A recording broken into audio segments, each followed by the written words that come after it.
Hi అండి, నమస్తే. Welcome to my channel. నేను అనురాధను. ఈరోజు ఈ వీడియోలో కొన్ని టిప్స్ చూపిస్తున్నానండి. మనం కుక్కర్లో రైస్ కానీ పప్పును కానీ ఉడికిస్తున్నప్పుడు విజిల్ నుంచి వాటర్ అనేది చిమ్ముతుంటుంది. అలా వాటర్ చిమ్మకుండా మనం విజిల్ పెట్టక ముందే ఒక పేపర్ని ఇలా పెట్టుకోవాలి. న్యూస్ పేపర్ని అయినా పెట్టుకోవచ్చు, లేదంటే టిష్యూ పేపర్ కూడా పెట్టుకోవచ్చు. నేను ఇక్కడ టిష్యూ పేపర్ని పెట్టాను. మనకి సెకండ్ విజిల్కి వాటర్ అనేది ఎక్కువ వస్తుంటే మరొక పేపర్ని ఇలాగా విజిల్కి పెట్టి ఇలా పెట్టాలి. పెడితే మనకి వాటర్ అనేది అస్సలు బయటికి చిమ్మదు. మరొక టిప్పు, మన గ్యాస్ లైటర్కి ఇలాగా జిడ్డు పట్టేస్తుంటుంది. ఈ లైటర్ని మనం వాటర్తో కడిగితే పాడైపోతుంటుంది. అలా పాడవకుండా ఒక చిన్న టిప్ అండి. ఇలాగ ఒక పేపర్ని తీసుకోండి. నేను ఇక్కడ టిష్యూ పేపర్ తీసుకున్నాను. న్యూస్ పేపర్నైనా తీసుకోవచ్చు. ఈ పేపర్ పైన మనకి వంట సోడా ఉంటుంది కదా, వంట సోడాని వేసి బేకింగ్ సోడా ఇలాగా కొద్దిగా వేసుకోండి. ఇలాగ రబ్ చేస్తే లైటర్ని మనకి జిడ్డు అనేది చక్కగా వదులుతుంది. మనకి కొంచెం జిడ్డు ఎక్కువగా ఉందంటే 2 నిమిషాల నుంచి 10 నిమిషాల వరకు పడుతుంది. ఇలా రబ్ చేస్తే చక్కగా వదులుతుందండి. చాలా బాగా పనిచేస్తుంది. ఇలా గ్రిప్కి మనకి లైన్స్ ఉండటం వల్ల పేపర్తో పోవకపోతే ఇలా ఒక బ్రష్ తీసుకోండి. ఇలా లైన్స్తో బ్రష్ చేస్తే చక్కగా ఈజీగా పోతుంది జిడ్డు అనేది. చూడండి, చక్కగా కొత్త లైట్గా వచ్చేస్తుంది. మనకి లైట్ వెలుగుతుందో లేదో ఒకసారి చెక్ చేసుకోవాలి. చూడండి, లైట్ కూడా వెలుగుతుంది. మరొక టిప్పు, పాలు కాస్తున్నప్పుడు పాలు అనేవి పొంగిపోతుంటాయి. అలా పాలు పొంగకుండా ఇలా ఒక గరిటెని పాలల్లో పెడితే మనం ముందు ఒకసారి కలపాలండి గరిటెతోటి.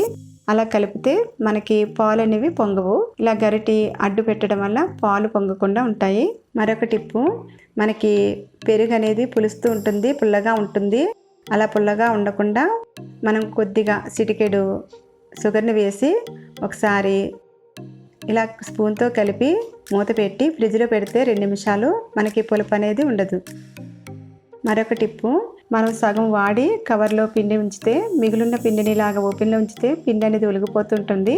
అలా ఒలిగిపోకుండా బయటకు రాకోకుండా ఇలాగ కవర్ని దగ్గర చేసి ఒక రబ్బర్ని పెడితే మనకి చక్కగా పిండి అనేది బయటకు రాకుండా ఉంటుందండి.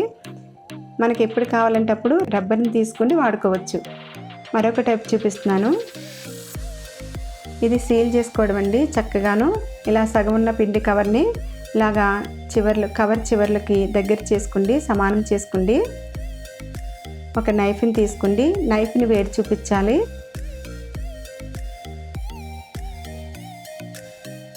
ఇలాగా స్లోగా సీల్ చేసుకోవాలి. ఈ వేడి కవర్కి చూపిస్తే అండి చక్కగా సీల్ అయిపోతుంది.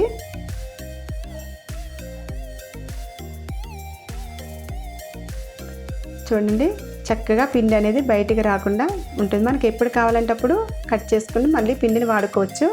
మరొక టిప్పు, హాట్ వాటర్ని ఒక బౌల్లోకి తీసుకోండి. మనం షాపు నుంచి ఏదైనా ఒక వస్తువు కొనుక్కొచ్చినప్పుడు సీల్ ఉంటుంది కదా, ఇలాగా ఈ సీల్ తీయడానికి చాలా కష్టం అనిపిస్తుంటుందండి. అలా కాకుండా హాట్ వాటర్లో 2 నిమిషాల పాటు పెట్టామనుకోండి, ఈ సీల్ అనేది ఈజీగా ఊడొచ్చేస్తుంది.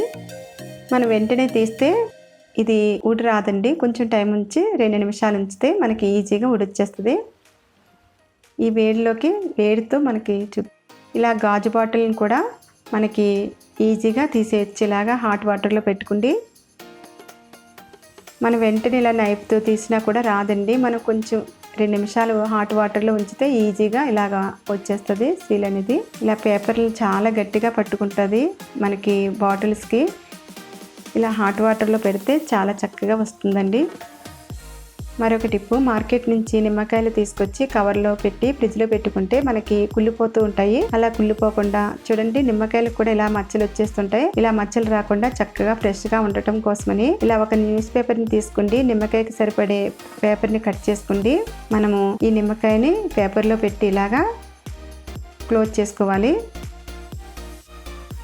నిమ్మకాయలన్నిటినీ మనం ఎన్ని నిమ్మకాయలు ఉంటే అన్ని నిమ్మకాయలు కూడా ఇలా పేపర్తో క్లోజ్ చేసుకుంటే ఫ్రిడ్జ్లో పెట్టుకున్నాం అనుకోండి, చాలా రోజుల వరకు పాడవకోకుండా మెత్తగా అవ్వకోకుండా ఫ్రెష్గా ఉంటాయి. నేను ఇక్కడ ఫ్రూట్స్, కూరగాయలను కూడా టమాటాలని అలాగే నేను ఫోల్డ్ చేసుకుంటే ఉంచుతానండి. ఎక్కువ తెచ్చుకున్నప్పుడు మనకి చాలా రోజుల వరకు ఫ్రెష్గా ఉంటాయి. ఇలా ఓపెన్లో అయినా పెట్టేసుకోవచ్చు పేపర్తో క్లోజ్ చేసుకుని, లేదంటే ఇలా ఒక బాక్స్లో కానీ లేదంటే కవర్లో అయినా క్లోజ్ చేసుకుని ఫ్రిడ్జ్లో పెట్టుకుంటే చాలా రోజుల వరకు మనకి ఫ్రెష్గా ఉంటాయి. మనం మార్కెట్ నుంచి పచ్చిమిర్చి తీసుకొచ్చిన తర్వాత మనము ఇలా తొడిమిలతో పాటే కవర్లో పెట్టి ఫ్రిడ్జ్ లో పెట్టకూడదు. మనం ముందు పచ్చిమిర్చికి తొడిమిలు తీసేయాలి. ఇవి మెత్తగా అయిపోతే మనకి తీయడానికి కష్టంగా ఉంటుంది, మనకి కష్టం అవుతాయి. ఇలా ముందుగానే తొడిమిలు తీసేసుకోండి. ఒక బాక్స్ని తీసుకోండి, ఏ టైప్ బాక్స్నైనా తీసుకోవచ్చు. ఇలాగా అడుగున ఒక పేపర్ని పెట్టాలి. న్యూస్ పేపర్నైనా పెట్టుకోవచ్చు. నేను ఇక్కడ టిష్యూ పేపర్ని పెడుతున్నాను. నా దగ్గర టిష్యూ పేపర్ ఉంది, టిష్యూ పేపర్ని పెడుతున్నాను. మనం క్లాత్ కూడా పెట్టొచ్చండి అడుగున. ఇలా పచ్చిమిర్చిని బాక్స్లో వేసి పైన పేపర్తో క్లోజ్ చేసుకోవాలి. ఇలా క్లోజ్ చేసేయడం వల్ల మనం మూతకి వాటర్ పడుతూ ఉంటుంది. ఆ వాటర్ వచ్చి పచ్చిమిర్చి మీద పడి పచ్చిమిర్చి అనేవి తొందరగా మెత్తబడిపోయి కుళ్ళిపోతాయి. అలా కాకుండా మనకి ఈ మూతకు పట్టిన వాటర్ పేపర్ మీద పడి చక్కగా మనకి పచ్చిమిర్చి అనేవి చాలా రోజుల వరకు ఫ్రెష్గా ఉంటాయి. మరొక టిప్పు, మనం ఇలాగా కరివేపాకుని మార్కెట్ నుంచి తీసుకొచ్చిన తర్వాత ఈ కట్టల్లాగే మనం కవర్లో పెట్టి ఫ్రిడ్జ్లో పెట్టుకుంటే ఫ్రెష్గా ఉండదండి. ఇలా కట్టలను ఓపెన్ చేసి ఇలా జల్లెడ లాంటి గిన్నె కానీ లేదంటే జల్లెడ లాంటి గరిటె కానీ తీసుకోండి. ఆకుల్ని కాడ నుంచి సెపరేట్ చేసుకోవాలి.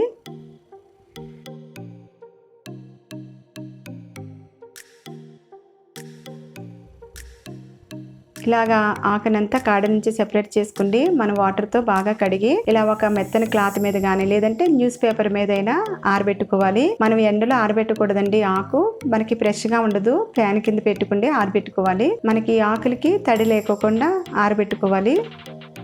ఇలా తడి లేకోకుండా ఆరబెట్టుకోవడం వల్ల చాలా రోజుల వరకు ఫ్రెష్గా ఉంటుంది. ఇలా ఆరిన ఆకుల్ని ఒక బాక్స్ తీసుకోండి. ఏ టైప్ బాక్స్నైనా తీసుకోవచ్చండి. ఇలా బాక్స్ అడిగిన ఒక పేపర్ని పెట్టుకోవాలి. న్యూస్ పేపర్ని కానీ లేదంటే నేను ఇక్కడ టిష్యూ పేపర్ని పెడుతున్నాను. మనం క్లాత్ని కూడా పెట్టొచ్చండి అడుగున. ఇలాగా పేపర్ని పెట్టి మనం కరివేపాకుని బాక్స్లోకి వేసుకోవాలి. ఇలా వేసుకుండి మనం ఇదే పేపర్తో నేను క్లోజ్ చేస్తున్నాను అండి. మనం కొంచెం పెద్ద సైజు ఉన్న పేపర్ని తీసుకుంటే మనకి ఇదే పేపర్తో క్లోజ్ చేసుకోవడానికి బాగుంటుంది. మూత పెట్టుకుని ఫ్రిడ్జ్లో పెట్టుకుంటే చాలా రోజుల వరకు మనకి ఫ్రెష్గా ఉంటుందండి ఆకు. మరి మీకు నచ్చితే కనుక నా ఛానల్కి సబ్స్క్రైబ్ చేయండి, లైక్ చేయండి, మీ ఫ్రెండ్స్కి షేర్ చేయండి. Thank you.